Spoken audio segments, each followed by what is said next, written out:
Hi friends, ఈరోజైతే మనం నువ్వుల లడ్డు తయారు చేయడం చూసుకుందాం. దీనికోసం నువ్వులు, బెల్లం తీసుకోవాలి. బెల్లాన్ని ఫస్ట్ స్టెయినర్తోని ఇట్లా వడబోసుకోవాలి. బెల్లంలో ఏమైనా డస్ట్ ఉంటే అవాయిడ్ అయిపోవడం కోసమని అలా కొంచెం వాటర్ వేసి, కొంచెమే 1 గ్లాస్ స్మాల్ చిన్న టీ గ్లాస్ వాటర్ వేసి బెల్లాన్ని కరిగించి అలా జాలితో కానీ స్టెయినర్తోని కానీ అట్లా జల్లించుకోవాలి. నేను ఈ బౌల్తోని 1 కప్పు బెల్లము, 2 కప్స్ నువ్వులు తీసుకున్నాను. దీన్ని ఇలా మందం పాకం వచ్చేలాగా బెల్లం ఆనకం పట్టాలి. దాని తర్వాత నువ్వులు బెల్లం రెండింటిని మంచిగా మిక్స్ చేసుకోవాలి. మంచిగా బెల్లం అనేది నువ్వులకు పట్టేలాగా మిక్స్ చేసుకోవాలి.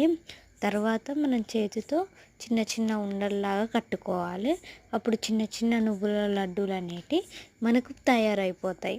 ఈ నువ్వుల లడ్డూలు అనేటివి ఆరోగ్యానికి ఎంతో మంచిది. ఐరన్ ఎక్కువగా ఉండే లడ్డూలు, చిట్టి చిట్టి లడ్డూలు చూడండి. నాకైతే ఆ 2 కప్పులకు